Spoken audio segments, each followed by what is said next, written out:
Well, hello, everyone. Welcome to our Wednesday advocacy series, our Tea Talks. Today, I'm very excited. We're going to have a panelist discussion with some I'm excited with the panel we have. So I'll do my best to not do all the talking. Just some housekeeping. This is a recorded session. There will be live captioning turned on. And we will do our best to get them out to everyone. They turn out to be super large, and we're trying to learn our best to get them mailed out to our registrants. And we are also working on our ability to have these sessions interpreted and have an interpreter on. So with that, my name's Eric Gurley. I'm the Executive Director of Access Alaska. Access Alaska is a center for independent living. We serve many of the regions of the state of Alaska with multiple programs, all designed to support people experiencing disabilities and seniors. And today we're putting a vision that we had into practice and sharing with you all. Our whole goal in this series is all about advocacy. What is advocacy, and finding different ways and mediums by which to share that. Today, our discussion with the panel is going to be based on defining the 4 key elements of a foundational system of supports. We want to share with you history, current applications, and even the direction. We do see this is going to be a 2-part series, with today starting with that history. And then part 2 would be next month, where we get into implementation.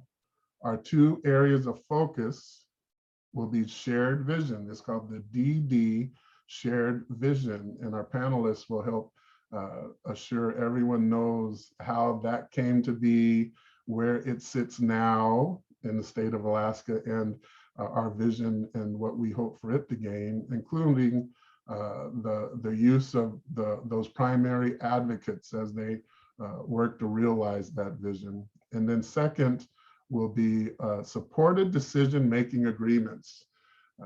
The importance of your support circle and how that works when you're looking at making decisions. So I'd like to do brief introductions of our panelists and who is here speaking with us today. I'll start with Mr. Travis Noah. Travis is a long-term Alaskan. Like myself, he's a military brat, has come to Alaska because of his father's role in the military, and has lived in Anchorage and Fairbanks, coming back to Anchorage in October of 2008. Travis is a self-advocate, and Travis is an advocate, especially for others who experience physical disability or the elderly. And without aging him too much, Travis has been doing that for around 20 years now. In 2004, Travis was appointed to the Governor's Council on Disabilities and Special Education. He's currently the chair of the Governor's Council's Employment Committee and the chair of the statewide Vocational Rehabilitation Committee. Travis, welcome. We also have with us Ann Applegate. Ann is, I was trying to do small intros, but I'll do a big intro with Ann here. Ann graduated from UC Berkeley in 1989. She has a BA in anthropology. Yay, we like anthropologists.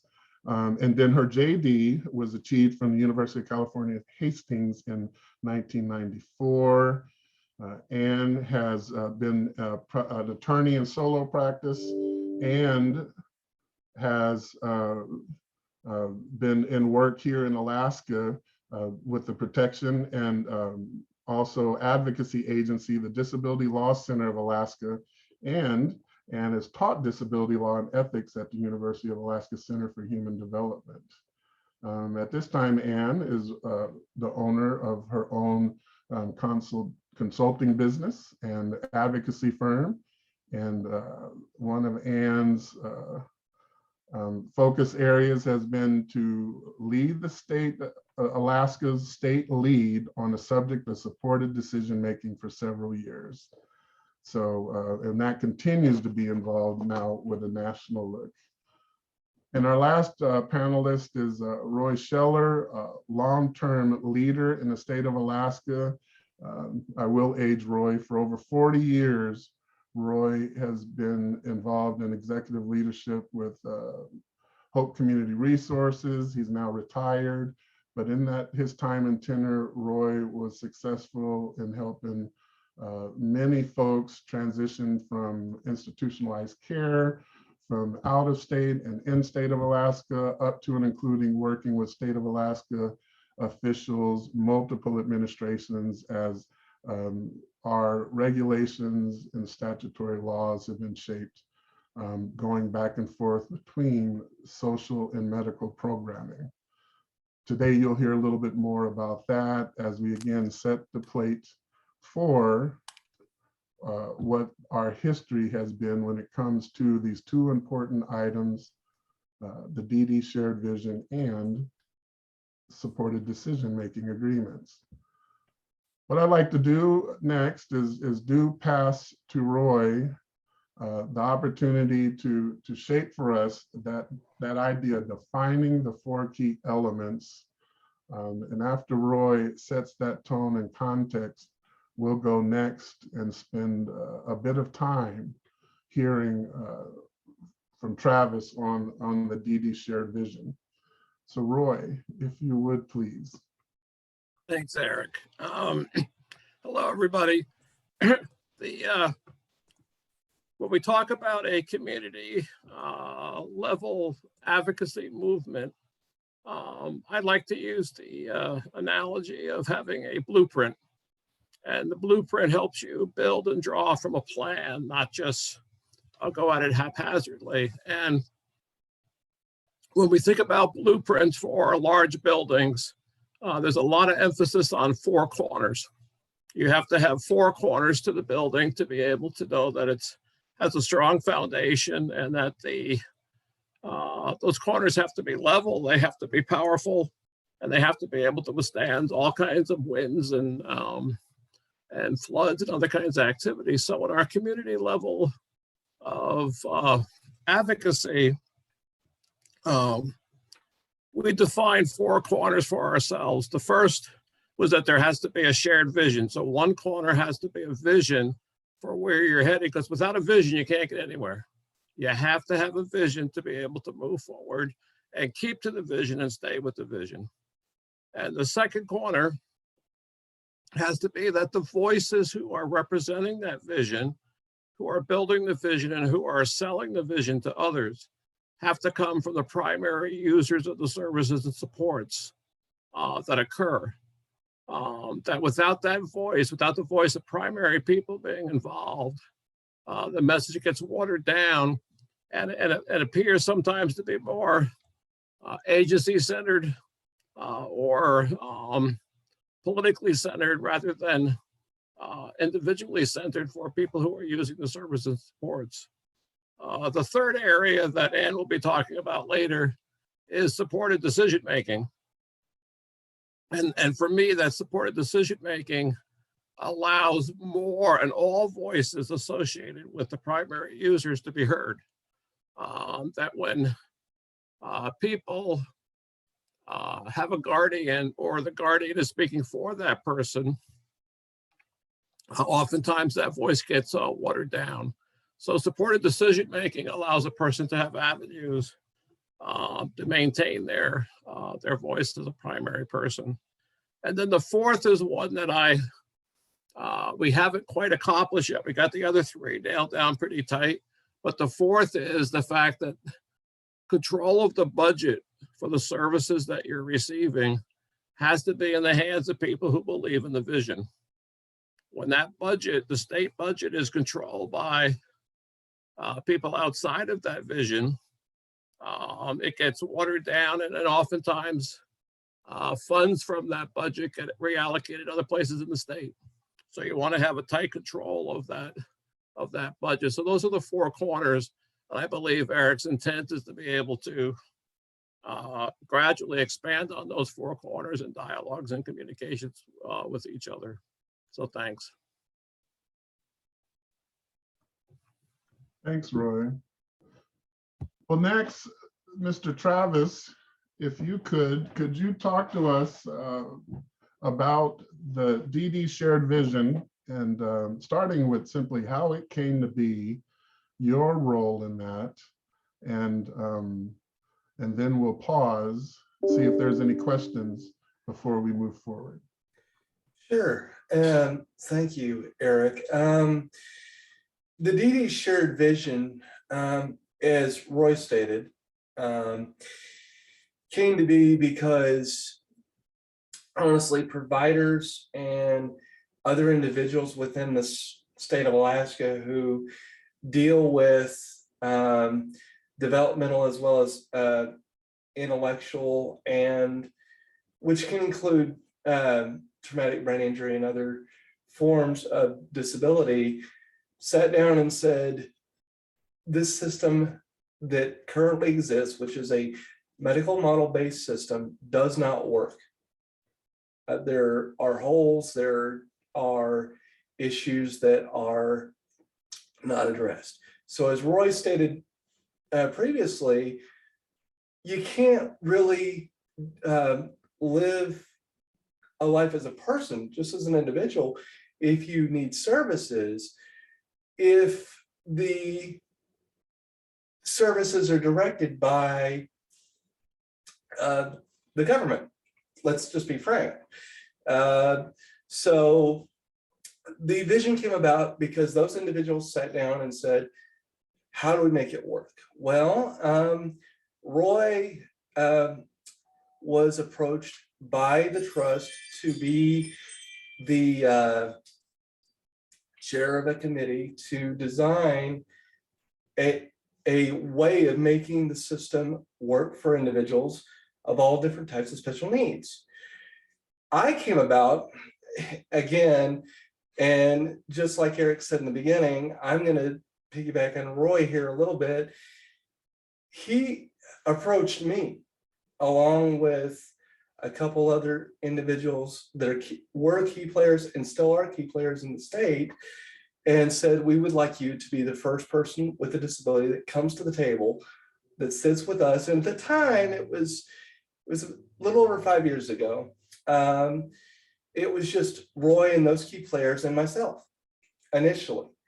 And my big question that Roy asked me, and I'll never forget it because it was daunting at the time, was, what do I see a system that works for me, just as an individual that needs waiver services, for example, looking like, and how would I want to run my life if I had control over how my life is supported by the state supports that are funded for, and if I had control of where that money were to go, what would that look like to me? As I said, very daunting question. The first thing that we realized is we needed to come up with a vision statement of what that looks like.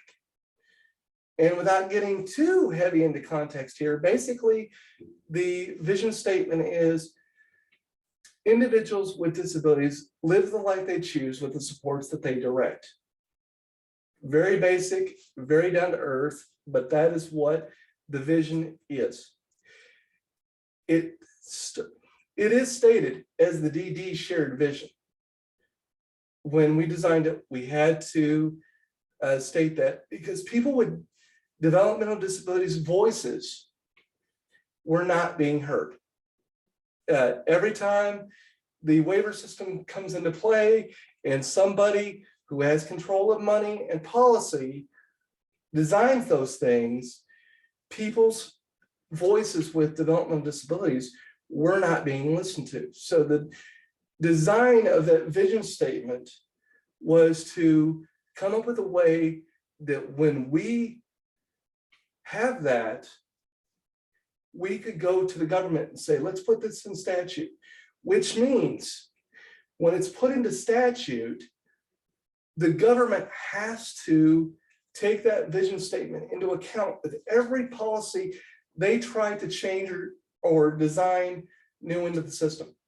So now, around 3 or 4 years ago, it was put into statute, which means everything that they do, they have to follow that vision statement.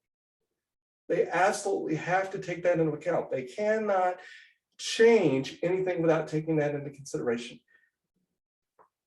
Does that mean that things are easily done right now? No. History shows us that the vision is there and the vision works, but it's not that simple because we run off what's called a medical model. There is a different model called a social model, which is what the vision is designed to head towards. And we're getting there, folks. We are getting back to the social model slowly. But the social model is, to echo Roy's point, a way for individuals who receive waiver services. And again, waiver services don't include just one type. It includes every type of waiver that you can think of. The DD shared vision is really everyone's shared vision at this point. It just is labeled DD because we had to include those voices. But when you consider all of those factors, okay, what the vision does is give us the flexibility to point out to the government that in order for people to live the life that they choose with the supports they direct, we have to be allowed to direct those funds as individuals with special needs. And that is not limited to, let me be clear here, because this happens all the time, that is not limited to just individuals that are their own guardian. That includes families, parents, guardians, everybody. There is no, you have to be your own guardian. I am stressing that because it happens all the time.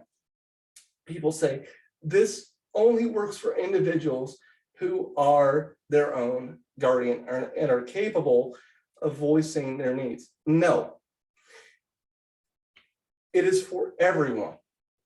That is a huge misnomer when it comes to the vision. It's for everyone. There is no limitation here. The biggest thing with the vision, folks, is that now we as individuals with disabilities over the past couple of years have been able to lead what the state does as a whole. Been able to say, this is the way the state needs to head towards. We can design what the state does. And the state is in support of that. Where the challenge comes in is you have to work within the governmental system. It's not about taking the system that is in existence and saying, throw it away and start over with what the vision is. No. It has nothing to do with that. It has to do with taking what you have and making it work for you. And sometimes that does mean on an individual basis, throwing things out and starting over. But we're not talking about completely changing everything that is in existence here. We are talking about a person getting to live the life that they want within the means of what they're capable of and using the supports they can get access to. That is revolutionary because that was never done before, okay? Years ago, when I first moved to Alaska, we were in a social model. And the difference with the social model is the money given to an individual waiver was based on the level of the individual's need and what issues they had in their life. The medical model states, no matter what your diagnosis is, once you have that diagnosis, you were given a set amount of money, doesn't matter what your level of need under that diagnosis is, your money is set. So the vision allows you the ability to still live the life you choose with natural supports, which the next part, the supported decision-making agreements, I will say, to me, go hand in hand with what the vision is. With the vision, the supported decision-making agreements, and I have to echo this because I have one, folks, allow people who are on guardianship, for example, who have guardians via the state or parental, to be able to get the chance to get supports around them that they build on their own to help them make decisions to lessen the amount of support that they need to live their lives from a legal standpoint, if they so choose. But that is their choice. But the bigger part that I hope Ann will explain more on here is that supported decision-making agreements are for everybody. They're not just for the vision. So think about that when you consider the vision of life. Consider everybody in every age group when you consider that. The vision is really for anybody who wants to live their life as they age and they start needing help, still with the supports that they want in their life and get to direct their life the way that they want to direct it. You're muted, Eric. Thank you, Travis. Yeah, the famous last words, you're muted. Let's move next then to Ann. That was a great segue. Ann, welcome. Please share with us. I want everyone to know in an hour, I got three very, very prominent figures here we could do an 8-hour, probably semester's worth of talk. So I know what I'm asking when I'm asking people to be brief, but Ann, take us through, spend a few minutes in your role with supported decision-making, and then down the path that Travis just mentioned with the primary advocates, that voice in their support circles. Sure, and I will, please give me hand signals if I need to start doing this. I used to work in radio and TV, and I can take that kind of direction in the flow. Hello, I'm Ann Applegate. You've already heard my introduction. I'm really glad to be invited to do this. It's been a while for me to address a wider audience about supported decision-making as a whole topic, because I tend to look at the agreements as simply one tool along a continuum of choices, really, which is what Travis has really been talking about, right? It's about a life of meaning that is an expression of who we are and what we want to have an impact in the world, and how we want to impact that world. And that's universal. And that's one of the things that, of course, Travis pointed out so well and articulately. My interest in support for decision-making comes out of my interest in civil rights for people with disabilities. The government, whenever it is involved in anything that impacts people for whom they are assisting because there are obligations as a government, they have an obligation to do it with the least restrictive alternative. And as an adult, with all of the different lives that we live, a least restrictive alternative is really our choices, given our opportunities. So supported decision-making and the various tools that we have came to my attention in 2016. I was a lawyer at DLC, Disability Law Center, and I was asked if I was interested in helping the court system get a grant to explore some alternatives for guardianship. And Alaska, as a historical thing, has a very, very high rate of full guardianships, much, much higher than would be justified by what we call the incidence level of really intensively impacting disabilities. So those people who you might expect really, really benefit from the kind of a wraparound support and protection of a guardian. The numbers are much lower than what you would see if you look at our full guardianship rate traditionally. All kinds of reasons for that. Big wide state, difficult to get into court, difficult to get back into court if you find you need more support. So all of that was a problem for the Disability Law Center as a civil rights organization for people with disabilities. Trying to make sure that there was not overreach by guardians, trying to make sure that people had opportunities to choose where they lived and who they associated with and what kind of private lives they had, whether or not they had a job, whether they rode a bike or took a bus. Those were the kinds of things that were coming into our office that were being moderated and chosen by guardians. And it was a concern. So I was always the one who got those calls. So when the opportunity came to write this, this grant, I said yes. So got involved in that. And that snowballed into my time at the Governor's Council, first as a program coordinator and then as the Planner 3. We were able, amazingly, to write a bill. I had it, after I wrote it, I made sure that we had it vetted through various stakeholder groups. And then it was introduced in 2017, passed almost unanimously, and signed in 2018. And it is the Supported Decision-Making Agreements Act. It's in our statute. And it is defined, as Travis was saying, it is not limited to adults who experience disabilities. I have one. I don't experience a disability, and I may look older, but I'm not approaching advanced age at this stage of the game.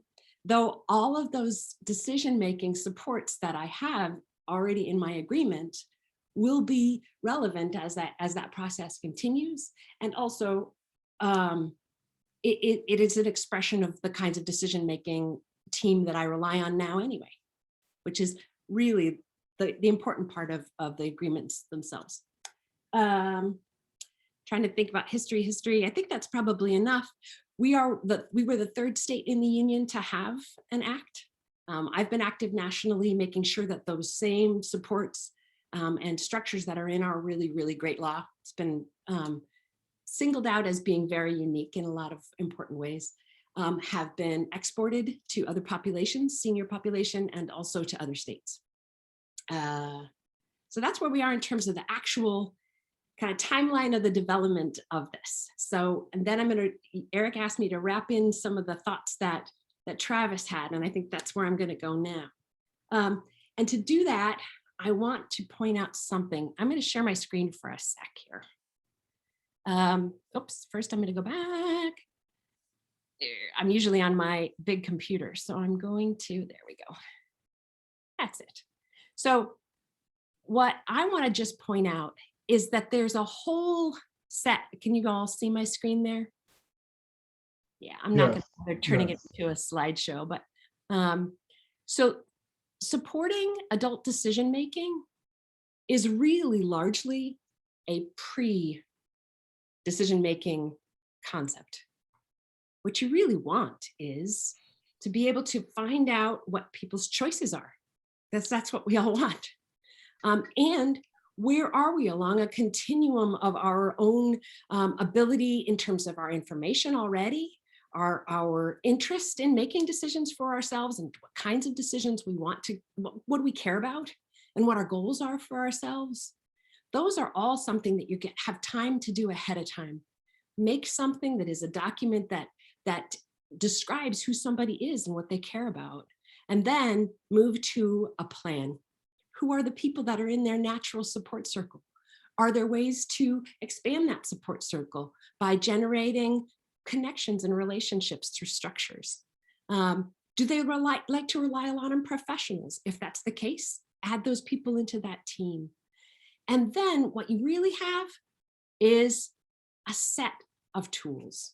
Now, I would never say that guardianship is always wrong, or that it isn't a natural thing as an umbrella for some other kinds of structures. But there are less restrictive alternatives. Conservatorship, you can have a contract with a payee for Social Security benefits. Powers of attorneys are much, much less authority over someone else, and they can be manipulated and negotiated and changed easily. Advanced medical directives, and then of course these supported decision-making agreements, which are really just a blueprint. You know, Roy was talking about having a structure and having a blueprint. That blueprint for decision-making can be an agreement between a group of people about how and when they're going to help. And they're protected by law now, which is the power of that act. So I'm not going to go through all of this. We're going to do that later. But what I do want to do is point out that, streaming down here, these are all the different types, and I can go through those another time. But what I want to do is make sure that people know, just before we end up going into any more detail later, that there are other places where you can find more information about all of these things. Particularly, I want to point you to, if you Google the initials SDMA and a space and then Alaska, the first thing that comes up is the Governor's Council SDMA page, and it has information. We have worksheets, we have the lot itself, we have the forms to fill out. There are videos that describe how it works. There's also topical and population specific pages. So for older Alaskans and for students in transition with IEPs and for agency personnel, agency staff, agency leaders, for policy makers and for lawyers, a bunch of different sets of information. And I just really want to send people there. That's great. Thank you, Anne. Whew, that was like lightning fast. No, that's very, very well done. And our goal will be to really tuck into tools next month. So we'll have a chance for you to share a little more and talk about some of the ways people can truly engage into building their supported decision-making agreements. And one thing I think I'd like to do, if I could, is pull it back to those four corners. Okay. And why is support for decision-making crucial to making sure those other three hold their weight? And it is because everybody relies on people for information. Everybody does. And in order to make a good decision, you have to have good sources of information. So having an organized way of facilitating decision-making means that self-advocacy becomes informed and efficient and reflective of that person's real life. And that's why, as Roy was pointing out, it is an essential part of those four corners. We cannot make sure that people have access to the halls of power, to access to institutions that impact their lives, unless they have good information for making decisions. That's outstanding. In today's day and age too, people are discouraged. There's so much going on. People are struggling to find their voices. So I really like how you put that. We all have others who help us with our voice. It's very, very powerful and important. Roy, coming back to you, can you talk a little bit about the idea of control of the budget? That idea of social model versus medical model, and just what all of that means in completing this four-legged system. Sure, Eric. I think as chief executive officers of organizations and businesses find is that the number one tool they have to implement their philosophy or to build the culture of an organization is the budget. The budget is the tool that every leader has to be able to bring to fullness their vision of their organization or the area of interest that they have. And so when you think about government budgets, a government budget that is primarily overseen and run by the only by the Office of Medicaid basically brings about a medical model. You have things in there like doctors have to sign off on this. We have to have diagnoses. We have to have repeated diagnoses. And Another aspect of the budget is when there are savings within that budget. At the end of the year, they're all pulled into the overall budget to help out in other areas. So back in the 80s in Alaska, the budget for DD was actually controlled by what was then DMHDD. So the SDS of today, back then, actually had full control over their own budget. So at the end of the cycle, any money that was saved, they were able to utilize to strengthen the organizations and agencies that were providing the services.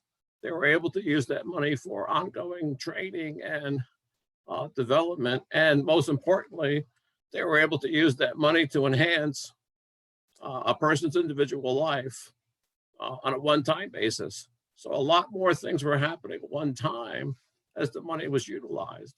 But now that money may get sucked up by overruns at the hospital portion or the other areas of the budget that might overrun their budget. Money comes out of DD to have that happen.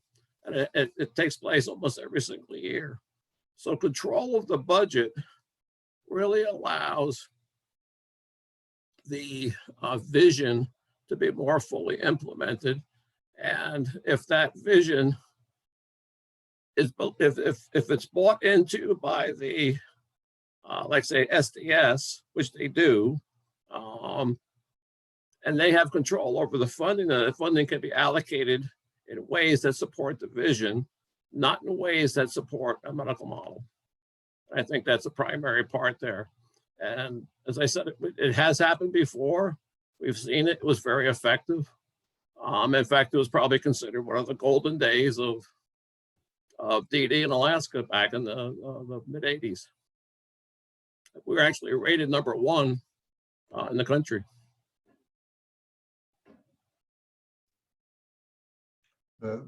Thanks, Roy. I was around to remember those days. I don't want to age myself, but yes, life was completely different. But once, Anne, we do have a question in the chat. Let me address the question, and then Anne, you might want to be an answer. But it's from Renee. She puts, where do I find information on waivers for our clients that are not able to speak on their own behalf? The services they do have need to provide more services for their own safety and ability to live in their community. A lot has changed since the pandemic and their futures are not secure. I'll open that up to the panel. Anne, do you want to answer? Sure, and then I'm going to pivot a little bit, but Okay. Just for a second. The first thing I wanted to say is that talking about the smaller sort of budget authority over services, and currently it's called self-determined services as grouping Board of Budget Authority and Employment Authority, being able to choose what services are important to you and also who does them. But the California right now has if people are interested in knowing about it, they are on the second stage of their demonstration waiver through the CMS, the Central Medicaid Medicare Services Division, and it's community-wide now. It's huge, and it's a self-determined services waiver project. And it has found to be the feedback from consumers of the waiver services has been very positive. People are no longer having to work in 15-minute increments to fold their towels. They're doing things like volunteering in the community and exercising their own choices about their lives.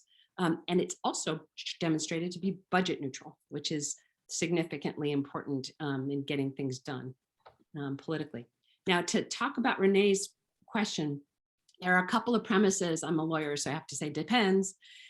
One of the questions that I had is the sentence, not being able to speak on their own behalf. There are sort of under the law, two groups of people who have their rights to speak on their own behalf and have authority for themselves. And that's probably the most common thing. And then there are people who've been found by a court to not have that authority because they lack the capacity to do that. And that's another day's slide show, but in the absence of the authority to speak on one's own behalf, there is someone who does. So in your example here, there would be a guardian, and that's the person who's going to help them do that. Now, you as a service provider are concerned because you have this burden on your heart to make sure that you're doing the right thing for this person who's relying on you as a professional to do this. And that's wonderful. The law would say you got to go to that guardian. And that guardian is that advocate in that context. What we're talking about as a bigger vision about making sure that people are engaged in that process for themselves, that's those other tools that I was just talking about. And that has to kind of be done in advance. But you as a professional, I would say, get them both in the same place and make sure that you have whatever support team exists naturally for that person, and make sure that there's a concerted effort to find out what's important. And then look for the tools that are just right for making that happen. Thanks, Ann. Travis, do you have any feedback per the question? Yeah, I do. Waivers are my life. I mean, I live with one, folks. I actually have one, so I understand the concerns here. But the other thing, the thing that Ann, I'll piggyback on what Ann said.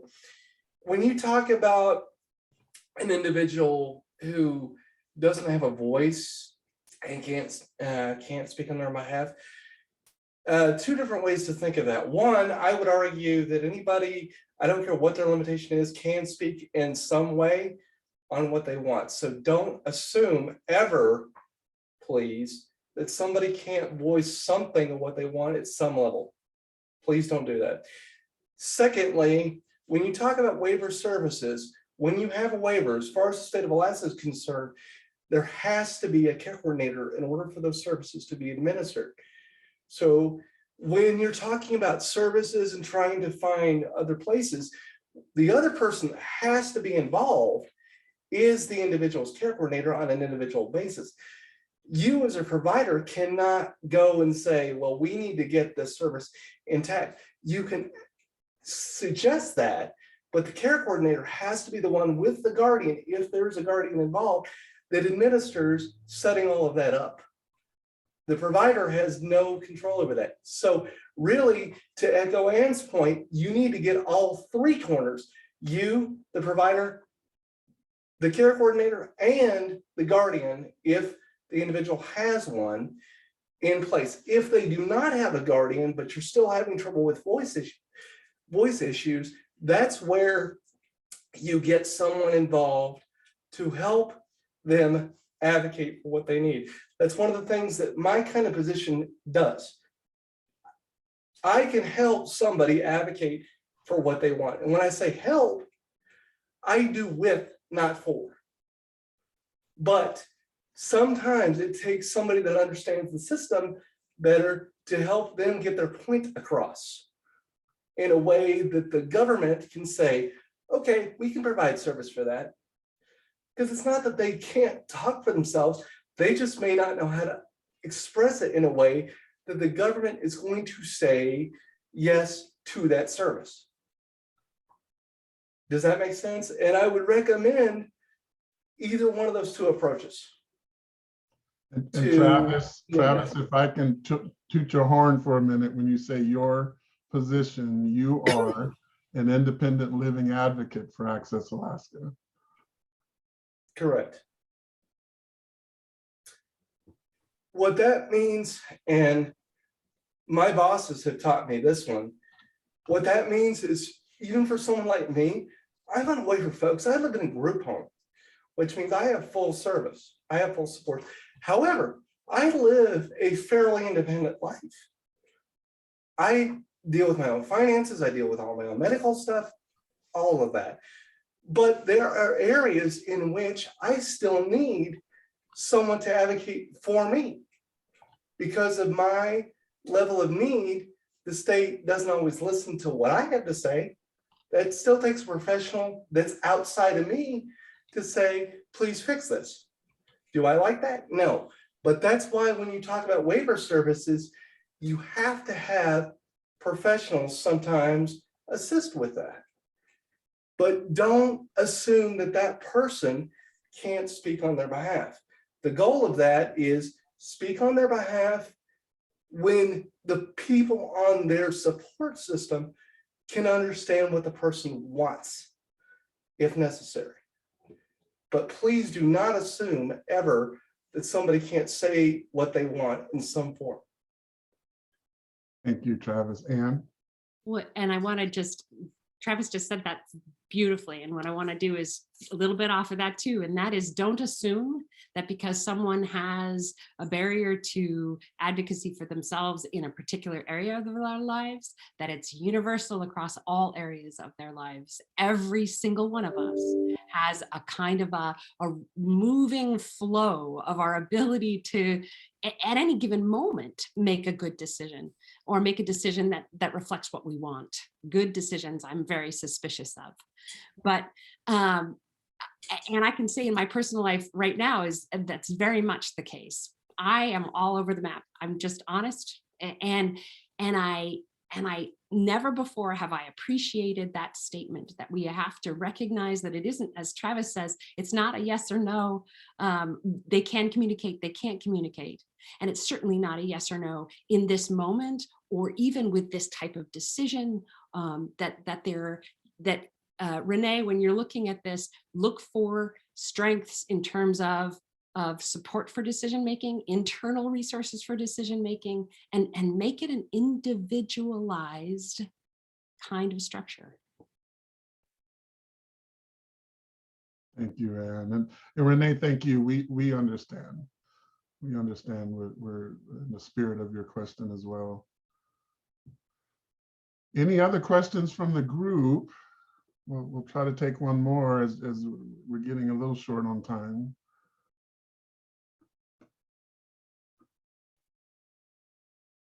Let's see. I want to pause real quick. We typically try to have door prizes for people who are registrants. Let me see. Bridget, do you have our door prize winners? Do you know? Are you able to announce their names?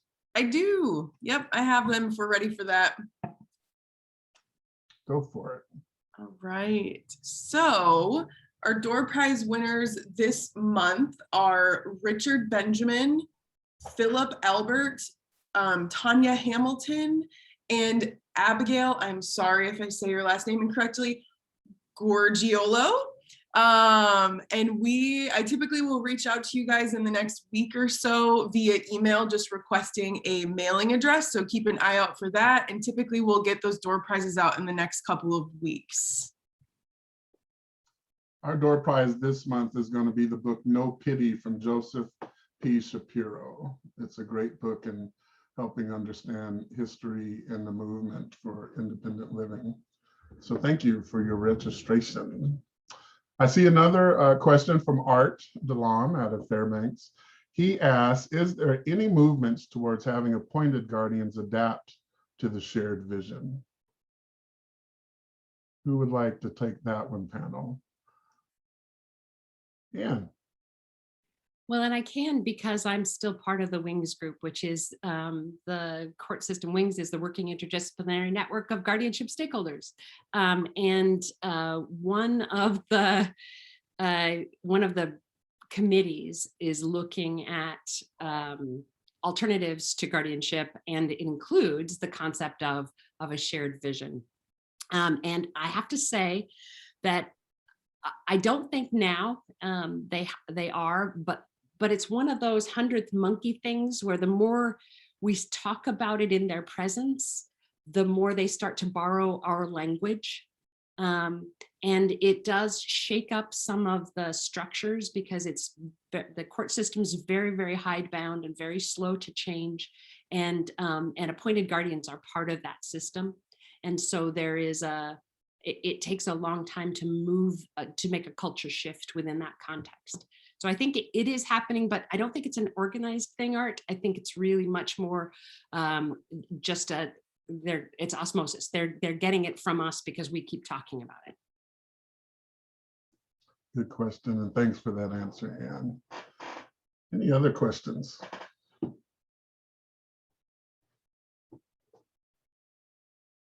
I guess I can just ask the group and anyone interested in answering is just with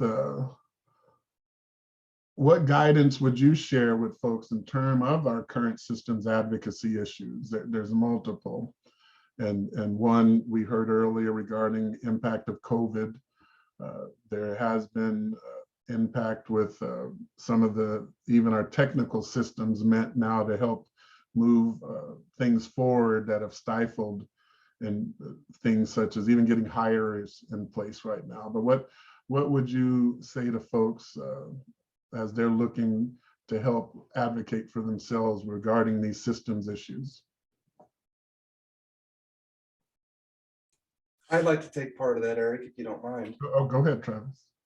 I would say the one thing that even I've learned, don't be afraid to reach out to your resources that you have in your own life and ask for advice on different ways of approaching things. And don't be afraid to think outside the box to figure out ways to get the system to work for you. And I will say this, there are myself and many others in the state that are professional advocates for a living. We are not against people calling us and asking for advice regarding a situation. Even if that's all you need is someone to bounce an idea off of this is what I'm dealing with. Can you help me come up with an idea on how to approach this? That works too. I've done that plenty for individuals.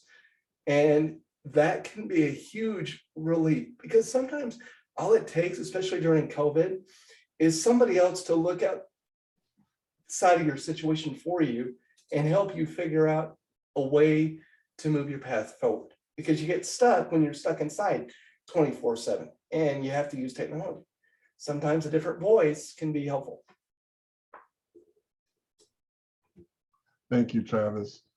There's resources, multiple agencies. I spoke with a group last night, and that bringing people together whenever there's requests from our local and state governments for public opinion and response is more critical than ever now.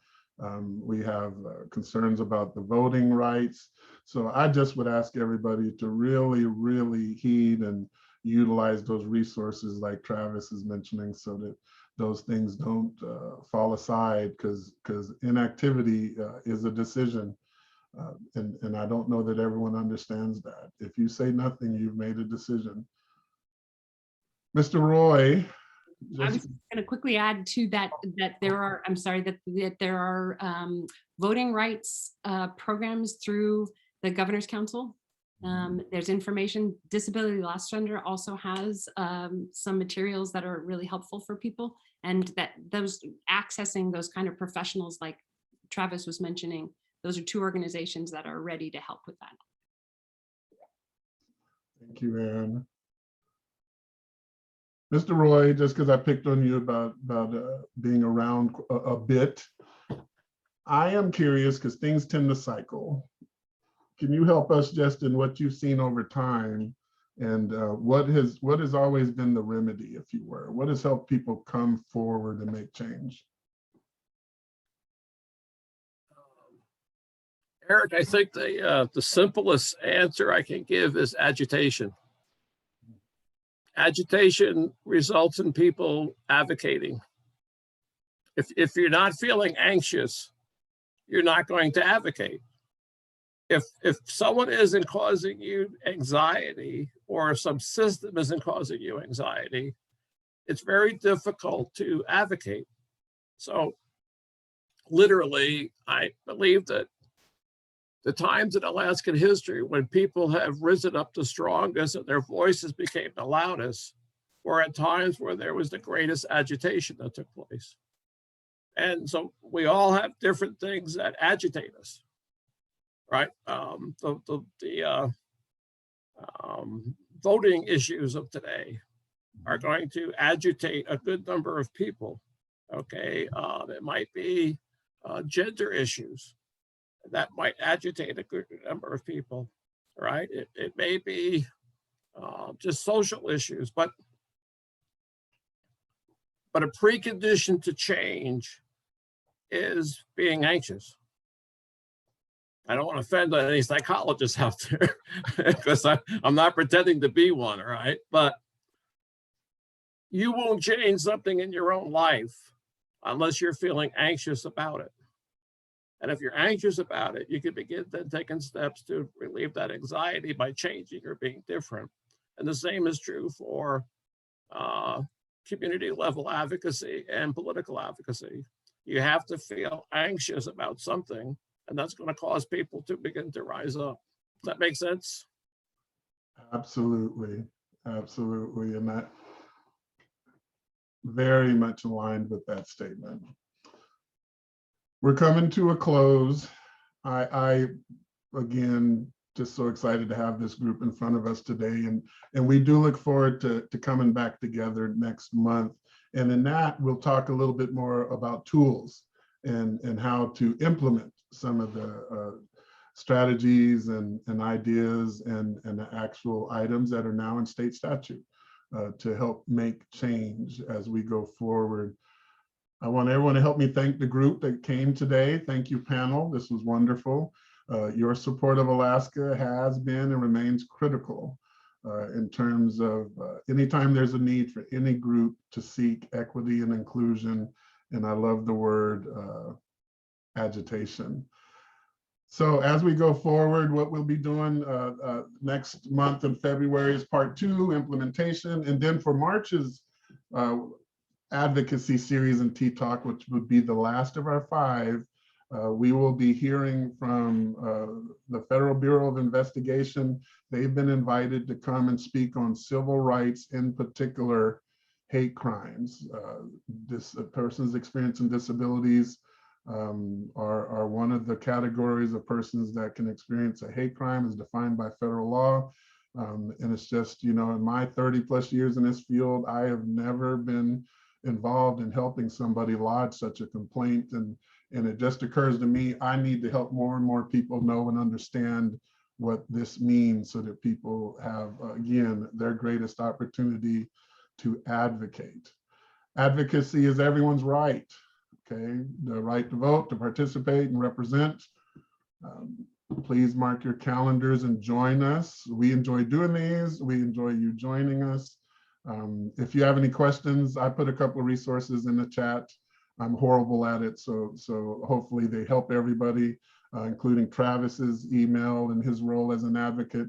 And if you have further questions, you can reach us through info@accessalaska.org.